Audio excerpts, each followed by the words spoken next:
Let's get it started. Let's get it started in here. Let's get it started.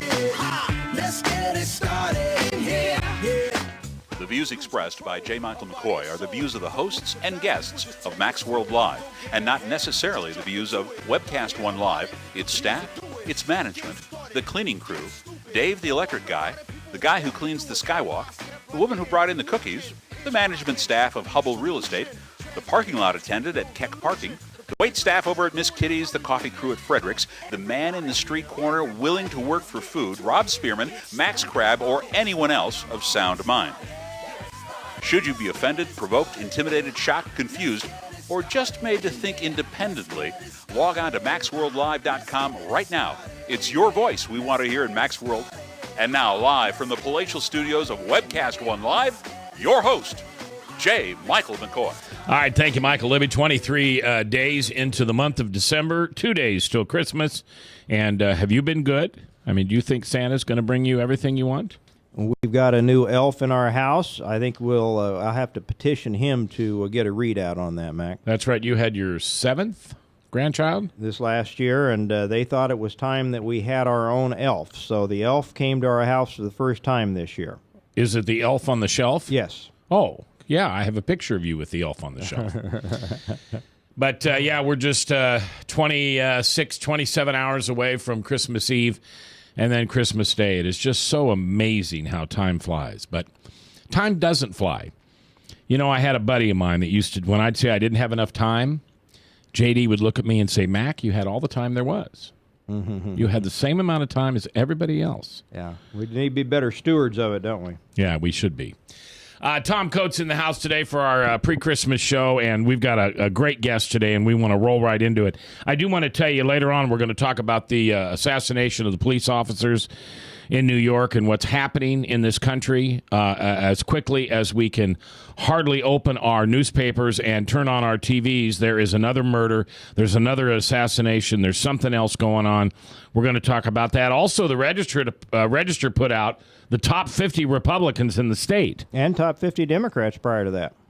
Oh, I didn't pay attention to that column. I thought that was interesting also. We'll talk about that. And we're going to do that. But first, we want to talk about the economic impact that casinos have on states.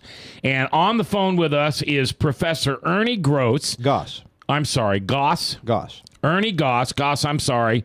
And he is the economic professor at Creighton University over in Omaha. And he's written a very interesting perspective on how states that do not have casinos happen to grow better economically than other states. Ernie, how are you today? Good to be with you, Mac. Thanks for having me on. You betcha. I'm just so you know, I'm born and raised in Nebraska. Born and raised in Beatrice and went to school in Lincoln and worked at 1290 Coil in Omaha many years ago. So you're standing on hallowed ground as far as I'm concerned. I know that. I grew up in Georgia, but I've been here for 22 years, so I feel like a Nebraskan. Yeah, all right, Ernie. We sure appreciate you being here. So I miss Cooter Ray. What? I miss Cooter Ray. The sound off, the Cooter Ray character from the Nebraska. You never saw the sound off character with Hassel? No, Okay. I missed that. Yeah, you would have enjoyed that. I doubt it.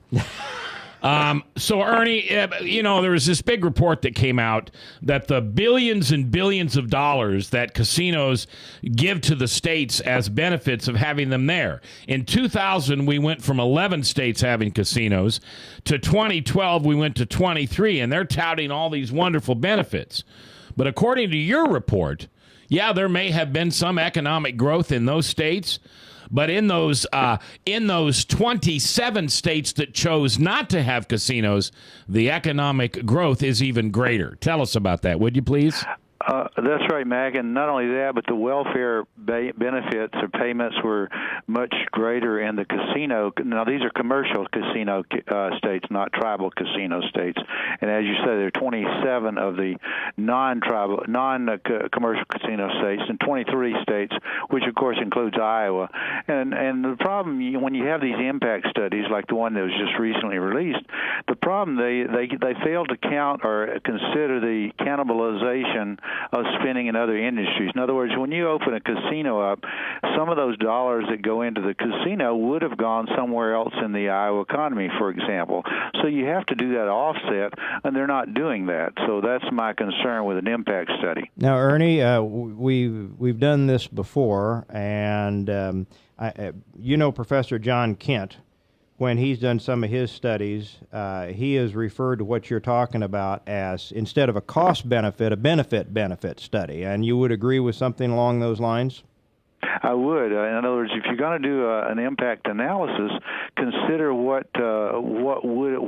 those dollars would have gone absent the casino. And of course, Iowa has 18 commercial casinos, and of course that's an expansion from 13 casinos just 10 years ago. So a lot of the growth you're seeing in Iowa casino revenues comes from opening up new casinos rather than the growth in the current the revenues of the current casinos.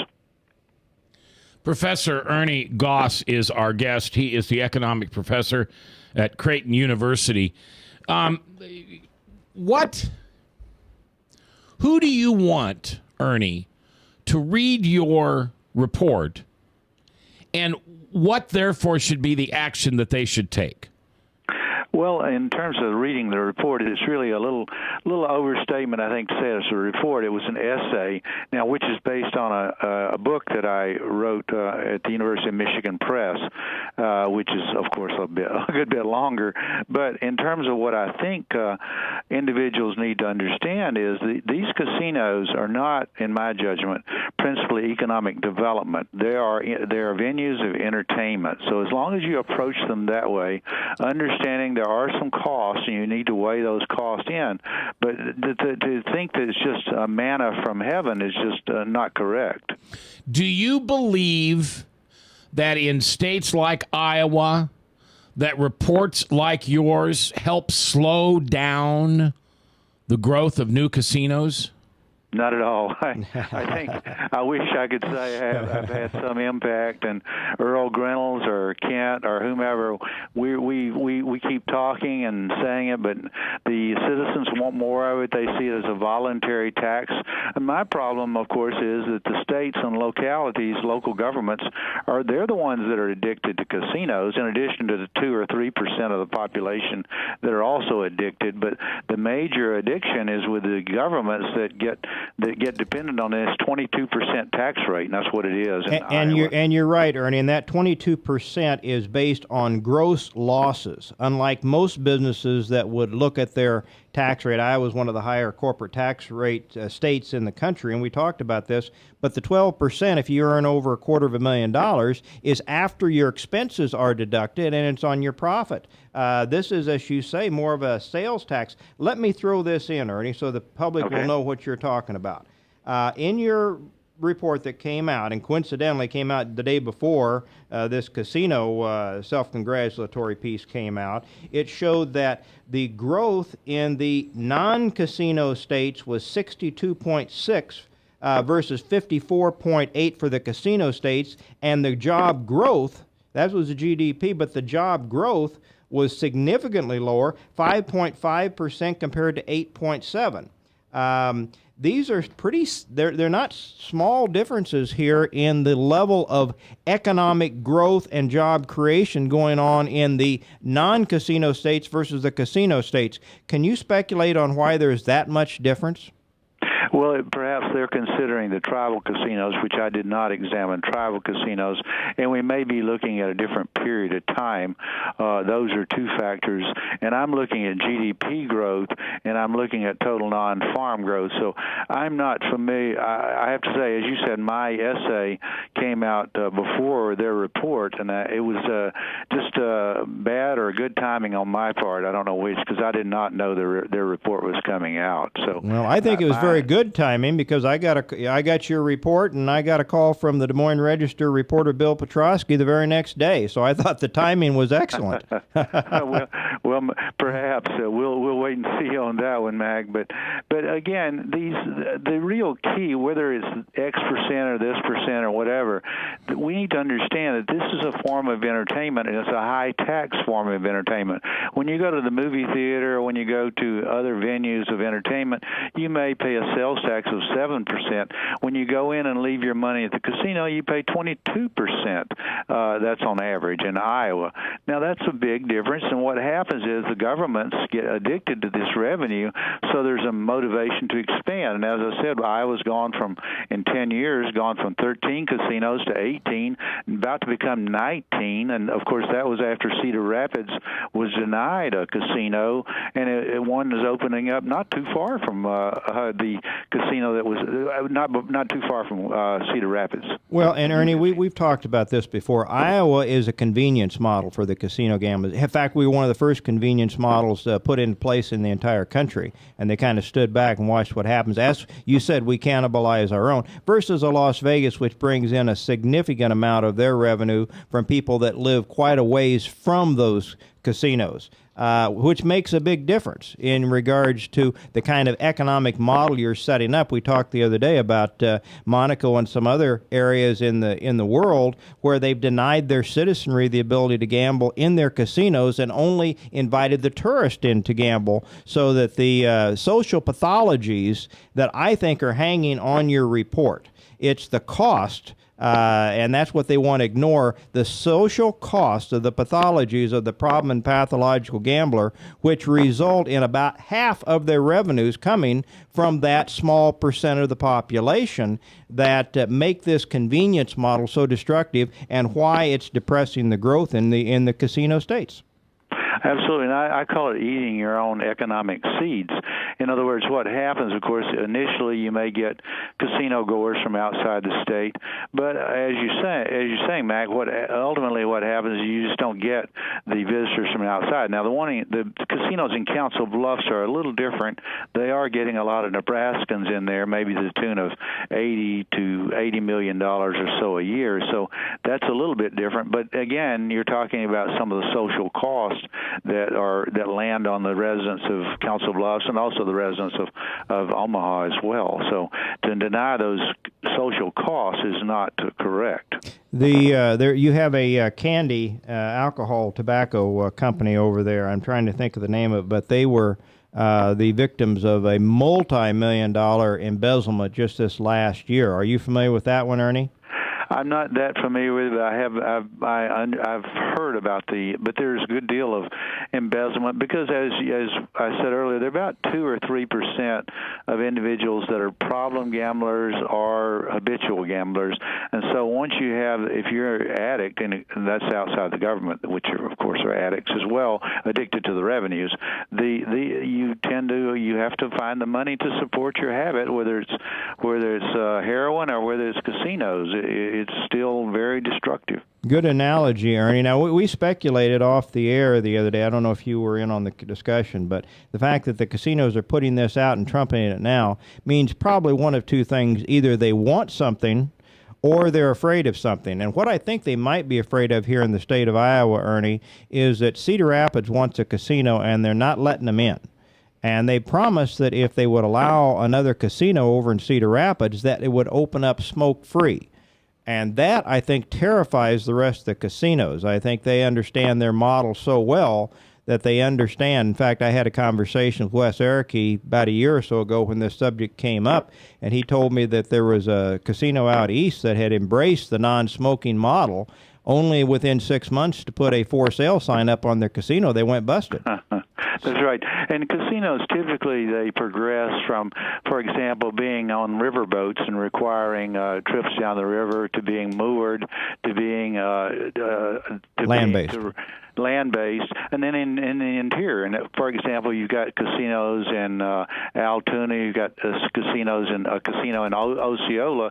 What we who are maybe derisively say those in puddles, and those depend heavily on the residents of the surrounding areas. So Cedar Rapids, perhaps it might be good for Cedar Rapids, but what would it do to the Waterloo? What would it do to casinos? What would it do to the residents residents in surrounding counties as they abandon their Pizza Hut or whatever and move into the casino. Professor Ernie Goss is our guest. He's the economic professor at Creighton University.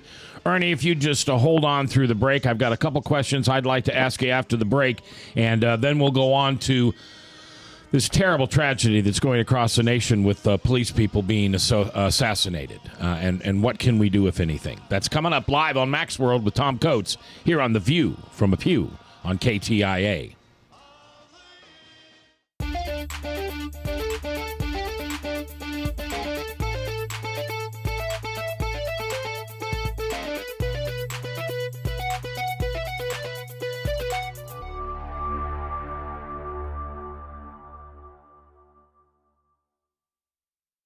Hey, psst. Let me let you in on a little secret. You ready? Always try to do business with people, not places. Especially if you seek honest Christian business people. And when it comes to my car, I really need to trust who's working on it. Now, my family is so blessed. A few years ago, we found a family-owned automobile repair shop that operates as a Christian business also. Open, honest, reliable, trustworthy. It's AMCO on Hickman Road in front of Kmart, and it's a family-owned Christian operating business. This family treats your car as if it was their car. Everything from oil changes to transmission repair and everything in between. So the next time you feel the need to be at peace with your choice of who you can trust with your car, give AMCO on Hickman a chance to serve you. And tell them Max sent you.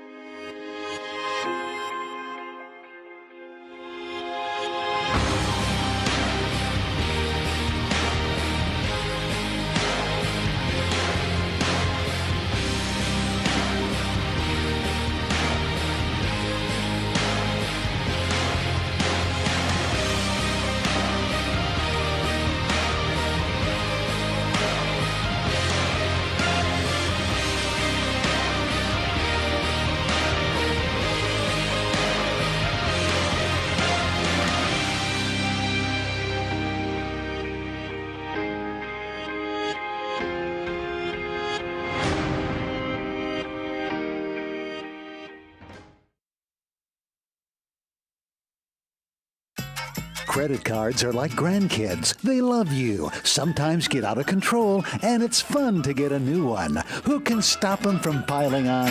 Hi, I'm Tom Coates with Consumer Credit of Des Moines. At the end of the day, you can return the grandkids, but you're stuck paying off bad credit card debt. We'll help you put the fun back into using credit cards responsibly. Right, kids? Yeah! If you need help getting credit cards off your back, call Consumer Credit of Des Moines. From the RE/MAX Real Estate Concept Studios, this is Webcast One Live.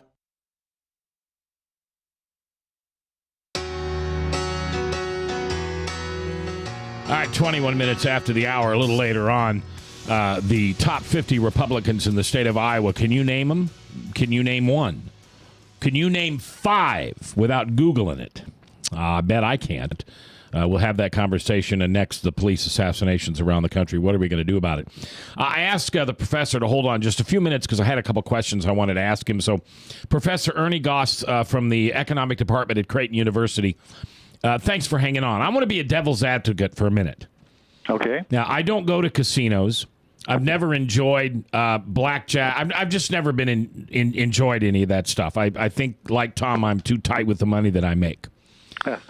But what I heard you say, and I don't want to put words in your mouth, is that only 2 to 3% of casino customers are addicted gamblers. No, he didn't say that, Mac. Let's clear that up, Ernie. When you're talking about, and Iowa did a prevalency study years ago, Rachel Volberg came in, which is one of the few times we've seen a timeline prevalency study conducted by a state. She showed 1.7% of our population prior to the insertion of the casinos were problem or pathological gamblers, when there are two different categories, depending upon how hard you're hitting the numbers.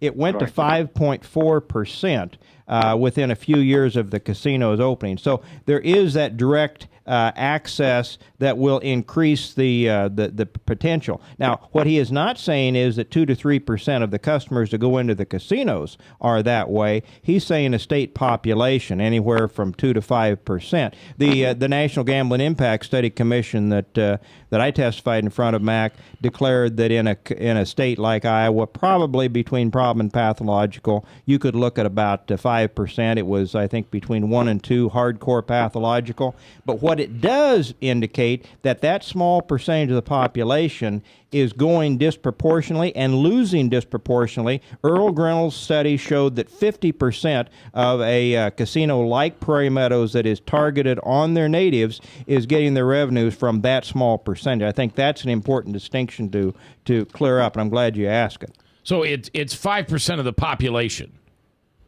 Right. Well, Tom would be more familiar with those numbers than I, but I certainly would accept Tom's numbers there. They seem reasonable. Well, I shouldn't say reasonable. They're unreasonable, but they could certainly be accurate. All right. So in Iowa, we have 3 million people, right? 10% of 3 million would be 300,000. Right. Carve that up another notch. So that's 150,000. Yeah, maybe 100 to 150,000 of the 3 million. And I'm this is not concerned that 20 casinos in the state of Iowa are corrupting 5% of my population. Sure, you should. Yeah, we've talked about this before on your show, Mac. I've argued about this for decades. I think it was awfully unfortunate that they allowed him in. Now, Nebraska, that you were bragging about and that Ernie resides in, has successfully fended off the threat of casinos, and it has been heavy duty. Pat Lunger and some of those others over there that have fought this battle, my hat's off to them, because they come at them hard. They say Iowa's robbing our pockets. Most of our population's in that Omaha area, and if we're going to be giving all that money to them, why don't we keep it in our state? It's a tough argument to overcome, and yet they've done it year after year. Professor, why do you think Nebraska's been able to hold off casinos? Well, I think you look around the country and see what's happening. Look what's going on in New Jersey. It's easy to see what happened in New Jersey. You had expansion of casinos in other northeastern states, and what it did was bankrupt those in New Jersey. And unfortunately, that's what we're going to see in Iowa. Not predicting bankruptcy for the casinos, but the idea that you can continue to expand casino gambling in Iowa without cost, and to Tom's cost of the problem gambler, but also the problem of what do you do to your other industries, and what happens when Kansas begins to really expand their casinos, what happens when Missouri continues to expand their casino, and Illinois as well. You're going to see even less growth in Iowa casinos. By the way, Mac, over the last decade, Iowa casinos, now this is same casino revenues, expanded by less than the rate of inflation. In other words, they're growing by 1%. The way Iowa's increase their casino revenues is by expanding the number of casinos. So they're competing with each other. Not only are they cannibalizing the industries close by, they're cannibalizing other casinos in the state. We've had Prairie Meadows for 25 years, right? Opened up in 88, I think. Well, it opened up in 80. It was late 80s, early 90s when it opened up as a horse track, Mac. It took them about a year or two to go belly up. And then they said, do you want to pay for this? Or you want somebody else to pay for it? Then they put the slots in the early 90s. Yeah. Right. Ernie, let me ask you this. I want you to be a visionary for just a second and somewhat prophetic. 20 years from now, will we have more or less casinos in Iowa?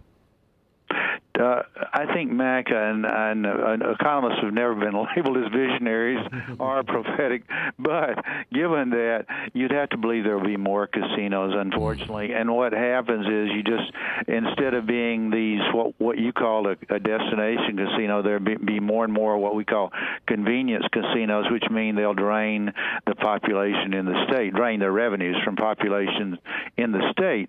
So it becomes less of an economic development methodology and more of a way of collecting taxes. That's well said. All right, Ernie, I appreciate it. Thank you very much. Go Big Red, and thanks for doing what you do, and we look forward to having you on again one of these days. Well, go big Creighton Blue, and thanks to you and Tom. Thanks for having me on. You bet, Professor. Happy holidays and Merry Christmas. Merry Christmas to you too, sir. Thanks, Ernie. Professor Ernie Goss from the Economic Department at Creighton University. Fantastic study he did. The government, or the casinos, might as well be the government, put out a report last 2 weeks ago that 23 states now have casinos, and they had great economic growth. Here's what they didn't tell you that Professor Ernie Goss told us, that the 27 states that don't have casinos had higher growth. Significantly. Yeah, like 50% higher. Yeah, and significantly higher job creation. So anyway, sometimes I find it hard to believe that I live in this wonderful agricultural-based, church-going, Bible Belt, patriot-loving state, and we have gay marriage. Yeah. We have more casinos per capita than any other state in the United States. Yeah. Yet we can't get, now this drives me crazy, we can't get medical use hemp oil that cannot be used for anything other than medical purposes for babies who suffer from right. I think the transportation there, Mac, has been the problem. I think they voted it in the last time, but getting it transported across states that don't allow that has become a problem. I think that gets worked out.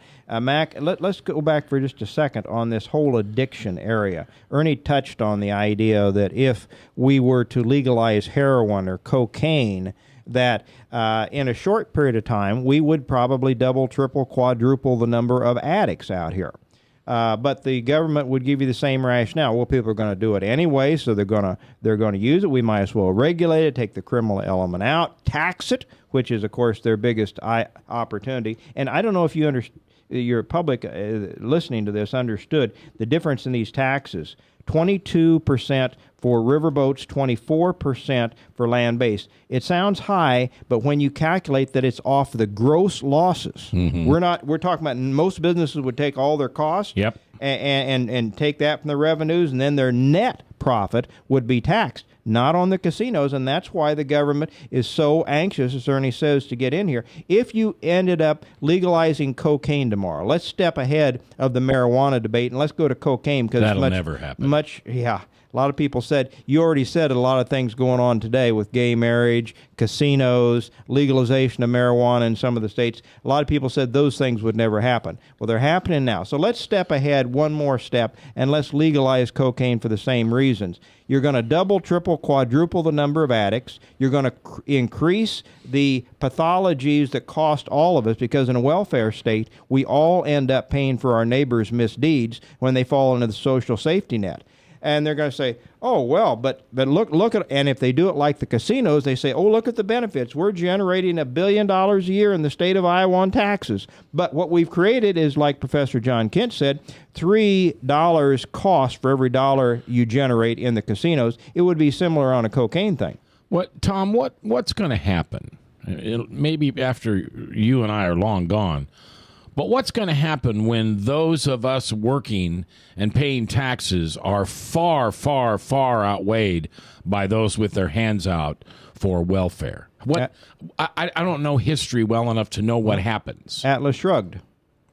Oh, the Ayn book. Rand. Yeah. Atlas Shrugged. She wrote about that. She was a Russian immigrant back in the 40s and 50s. She wrote Atlas Shrugged, and she wrote another one that escapes me right now. But it talked about that. When the takers outnumber the givers, Well, I think that's already... And I think we're about to that tipping point. It is a tipping point, too, because then they can... Unlike what our founders envisioned, that you needed to be a landowner with some skin in the game to be able to really vote. Yeah. When the takers can outnumber the givers, and they have a vote, you can't take it away from them. The politicians, then of course in the book Atlas Shrugged by Ayn Rand, which was later made into a movie, the society degenerates into chaos because the givers get tired of that much weight on their back and they finally go away. They find some way around it, and then the society collapses. And of course, the government does three things: they tax, they regulate, and they vilify with the use of their minions in the press. And we're going to talk about another area of the press being a minion of the government. But when they do that, in the book, and I think in real life, you see the productive class, the small percent of the population that goes out and builds a business. Now, Obama says that doesn't happen. Right. You didn't build that because the infrastructure was put in by the government. But the small percent of job creators in this country that most people depend on their jobs for, whether it's big corporations or small businesses,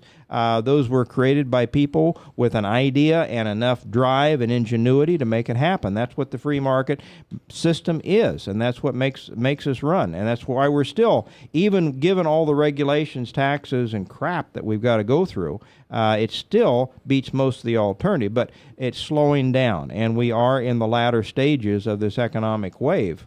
So whether it degenerates into a violent chaos or whether it's more muted, I don't know. But we don't continue down this road a whole lot longer.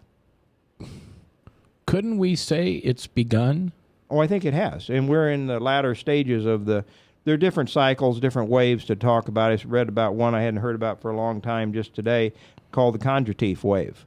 And it's a long-term economic wave that starts with growth.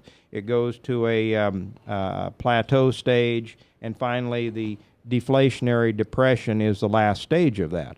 And some people would argue that we entered that deflationary depression stage, masked, albeit, by the government many years ago, maybe about around 2000.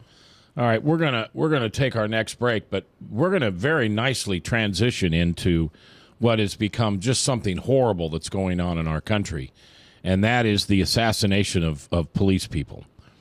And I'm going to make the contention, and I'll let you think about this until we get back. I'm going to tell you that what Tom is explaining has started. Ferguson is an example of the takers deciding that they don't want what we've got anymore with authority, and now they're coming after authority. They're coming after the government. They're coming after the givers. And there's rioting and looting in the streets. We'll talk about that when we come back next here on KTIA, Iowa.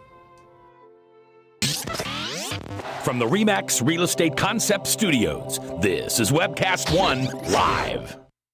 I'm Brian Leach, owner of Service Legends, and my position is Chief Talent Officer. I'm Nicholas Wonderscheid. I am Bernie Homs, And I'm the Service Manager. Marketing Director and Client Relations Manager. Everything that we do is about ensuring that we exceed your expectations. Our clients are important to us. 100% satisfaction. We're not just focused on heating and cooling. That's the easiest part of our job, actually, is fixing furnaces and air conditioners. Everyone that we come in touch with, we want to improve lives. Bottom line is, we've got our installation guarantees, 25% energy savings guarantee, comfort guarantee, temperature selection guarantee, property protection guarantee. 100% satisfaction guaranteed. Fixed rate or it's free. All of those guarantees are backed up with a 100% money-back guarantee to hold ourselves accountable to making sure that you get what you're after. Just fixing the problem today. If they have another problem 5 days down the road, it's still fixed rate or it's free. We use what's called straightforward pricing. Our technicians are going to give you an exact to-the-penny price on what it's going to take before they move forward with any repair. That way you know what to expect. It's the same price every day. No surprises. If you get off work at 5 o'clock in the afternoon, you come home, you realize that, oh, my furnace is broken. Now you need to call somebody out that night. You shouldn't have to pay more for that. We're guaranteeing service 24/7. We run afternoons, evenings, nights, weekends. We're staffed to work that. Phone rings at 3 in the morning. You'll get one of our representatives answering the phone every time. We're not sending you out to Timbuktu in some call center. It's our Service Legend team members, our mission control team. I'll take a call anytime. And then they answer the phones the same way during the day as they do at night. It's a great day at your service company. How can we make you smile? That's the only way to provide true 24-hour service. When you're able to let somebody actually live in their home safely when they weren't able to do that before, where they don't have to stay up at night and worry about, is the heat going to come back on? Are we going to freeze the pipes? Is the baby in the room next door going to be sick because they got too cold? When you're able to help somebody overcome challenges like that, that's impacting a life. That makes a difference. I get goosebumps thinking about it. I love the team. I love the people that I work with. We have fun, but we work hard. I call them my ambassadors of legendary service. If you could just envision what that is, that's who we're sending to your home. They literally will call in, pick up the phone and call and say, hey, I want to talk to your manager. And I get on the phone, they're like, that technician that was at my house was the greatest technician ever. That's cool to me. We want to brighten people's days. Every person that we have going into the house has gone through an extensive background check. Drug testing, we have a very thorough interview process that 1 out of 140 people make it through. If we promise you something, that's what you're going to get, no matter what. We're here when you need us to protect the safety and comfort of your family. If you're not happy, we're gonna make it right. If we're willing to put 100% money back guarantee on what we do, what type of work do you think we do? Give us a call. We're there for you 24/7, 365 days a year. Enough said.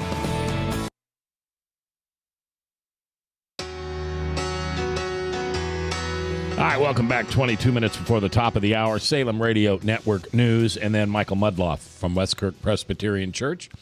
And True Blue later on, the top 50 Republicans in the state. Are you one of them? Are you surprised who it is? And most importantly, are you surprised who it's not? But first, this tragedy that is, I'm afraid this is going to be a daily thing if we're not careful.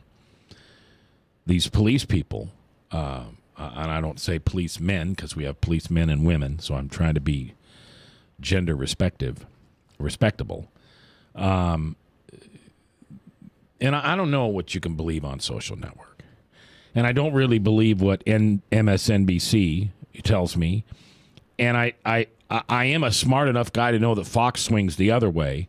So I'm just not sure where the truth is. But social media has that the black leaders of gangs and illegal groups and drug runners and everything, they don't care that they are calling for the mass murder of police people.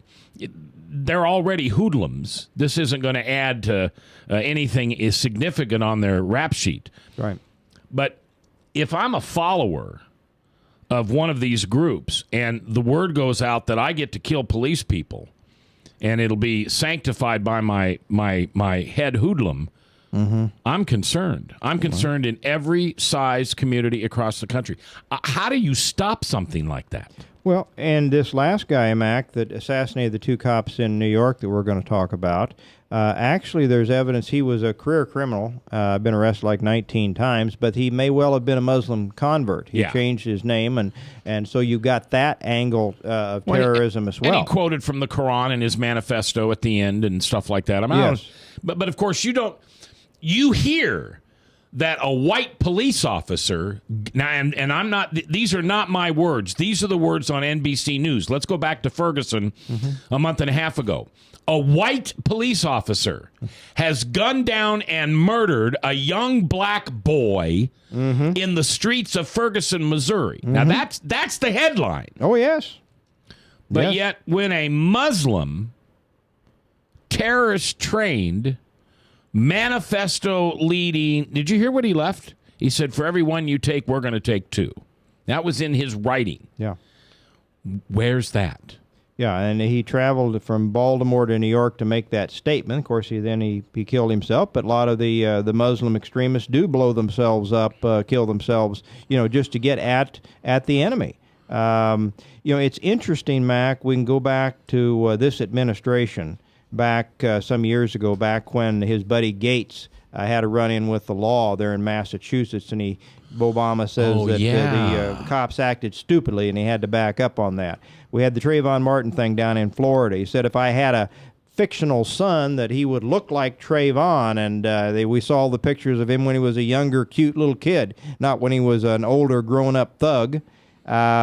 We hear these kind of, and Holder, as his minion, has gone to these places. He took a troop down of FBI agents down to Florida, seeking reasons to hang the guy up. he did the same thing in Ferguson. They really picked a wrong number in Ferguson because this was no cute little kid at any time. He was a massive guy who assaulted the cop, tried to take his gun away, got shot in the thumb while he was there. But again, Obama and all of his people, all they are community activists. That's all they know, and that's how they've achieved power. So they continue to foment these problems, whether we're talking about Florida, we're talking about Ferguson, we're talking about the guy that I can't breathe in New York. All of these things, they have gone to great lengths to have great shows of the Attorney General's going to go there, he's going to take his army of FBI, and I'm going to get up and I'm going to make some strong statements. And then this happens, Mac. Now I do want to say that the one in New York, I think that cop should have been indicted.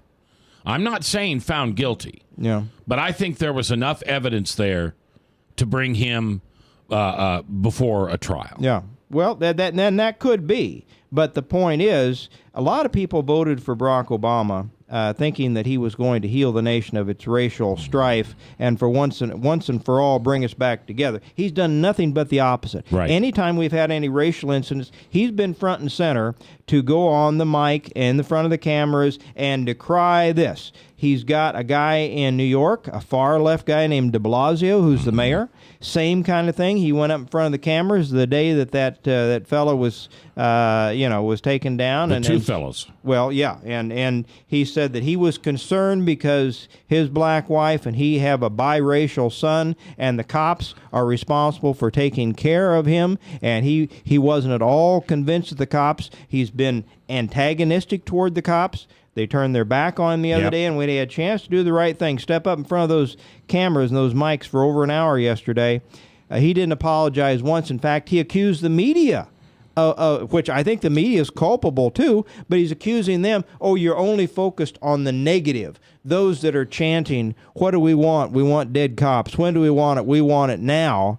And he continues to invite demonstrations in the city of New York. He only asked for a little cessation while they buried these two. He never apologized, and he accused the media of being the ones that were responsible, not himself. He's not taking any responsibility, and I don't see our glorious leader who's vacationing once again as the most vacationed, golfed president in our nation's history with 200 rounds of golf and more dollars spent on his family vacations than any president in history, stepping up in front of a camera in Hawaii. He put out a statement about midnight talking about how this was deplorable and no excuses and da-da-da. I've not seen him step up on something like this.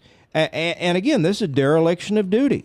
This is absolutely unconscionable that we've got this, and I think we're going to continue to have this because that's what Obama and his minions want. I think they want racial strife.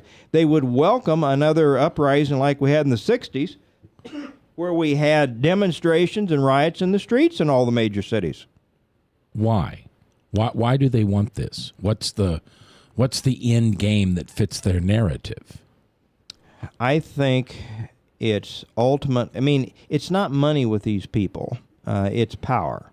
And I think he's always had this community activist mentality in from early on. He was, he was instructed in the ways of the far left by his mentors going back, and we could name them, but I'm not going to.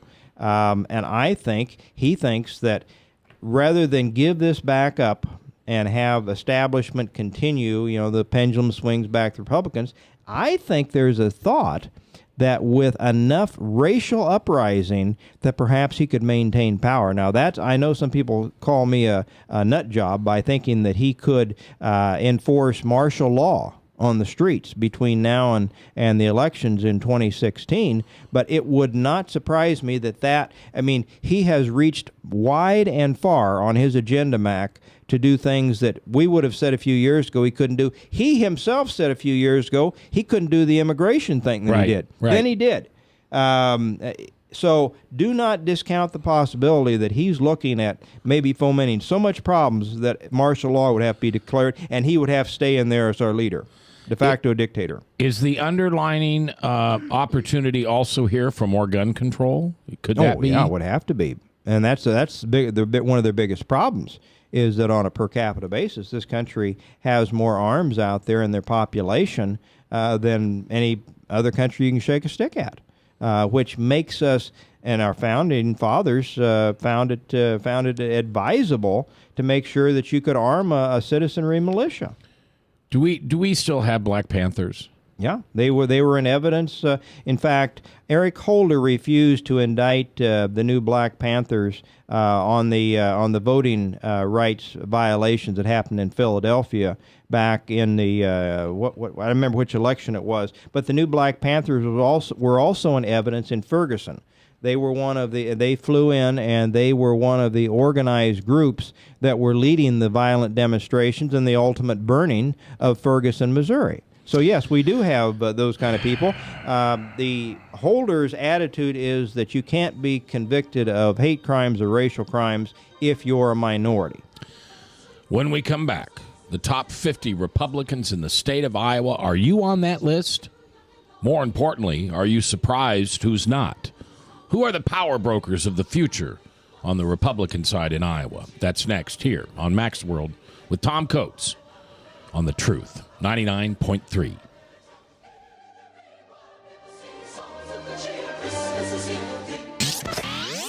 From the RE/MAX Real Estate Concept Studios, this is Webcast One Live. Credit cards are like grandkids. They love you, sometimes get out of control, and it's fun to get a new one. Who can stop them from piling on? Hi, I'm Tom Coates with Consumer Credit of Des Moines. At the end of the day, you can give these grandkids back, but you're stuck paying off bad credit card debt. We can help you put the fun back into using credit cards responsibly. Right, kids? Yeah! If you need help getting credit cards off your back, call Consumer Credit of Des Moines. Hey, psst. Let me let you in on a little secret. You ready? Always try to do business with people, not places. Especially if you seek honest Christian business people. And when it comes to my car, I really need to trust who's working on it. Now, my family is so blessed. A few years ago, we found a family-owned automobile repair shop that operates as a Christian business also. Open, honest, reliable, trustworthy. It's AMCO on Hickman Road in front of Kmart, and it's a family-owned Christian operating business. This family treats your car as if it was their car. Everything from oil changes to transmission repair and everything in between. So the next time you feel the need to be at peace with your choice of who you can trust with your car, give AMCO on Hickman a chance to serve you. And tell them Max sent you.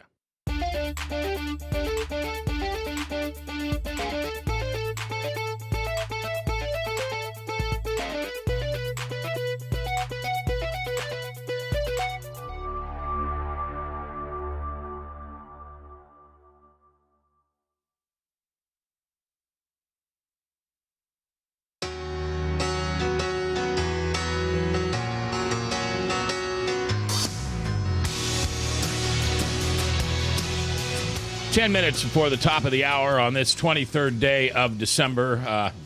24 hours from now begins Christmas Eve. If you're looking for a church home this Christmas, remember that my church, the Lutheran Church of Hope out there at Ashworth and 72nd, has services on all the odd hours beginning at 1 o'clock tomorrow afternoon. And we have it at 1, 3, 5, 7, 9, and 11, all candlelight services. We also have them at 5 and 7 tonight. If you've never been to a Hope Christmas, I would encourage you to, especially if you know people, and we all know them, the agnostics, the non-believers, the unbelievers, the people that make fun of us for believing. Take them. Pay them $10. I don't care. The message that Pastor Mike has this year is pretty basic and pretty core. And it's basically that Jesus loves you no matter who you are, what color you are, what creed you are, what your sexual choices are. He loves you, and he loves you no matter what. And it's surrounded by wonderful music and some fun skits. And I would encourage you this year to check it out. Lutheran Church of Hope out in West Des Moines, 5 and 7 tonight. And then 1, 3, 5, 7, 9, and 11 tomorrow. All right. Top 50 Iowans on the Republican Party. Now, how come you weren't on that list? No, I'm serious about that. Well, neither one of us were on the list. I wouldn't have. I wouldn't been be shocked. on that list. I would be shocked if either one of us were on that list, Mac. But Jan Michelson wasn't on that list. Yeah. Steve Deace wasn't on that list. Who's Simon. The real Simon? But I'm thinking about the real good guy over at Channel 13 with the red hair that does he does the Iowa Newsmakers now that John Bachman's gone. Right. His wife works over at Channel 8. I can't think of his name. I know you're all yelling it at me. Yeah. No people of the media who are as Republican can be, because we have to be on air in public and all the time. Right. And certainly, this is supposed to be one where decision makers and influence peddlers were credited. So she wasn't taking that tact. I think it's a unique and good idea. I've never seen this done before. I think she's a hardworking gal. You're talking about Jennifer Jacobs. I don't know her personally. I think that she came at it with a different attitude. The top of her list in both Republican and Democrat were the top office holders in both. Who was the top Democrat? I didn't pay attention to that. Oh, I think Vilsack was up there. So she put the... Was Cousin Chet on there? Chet, I did not see, which is maybe that's also smart of her.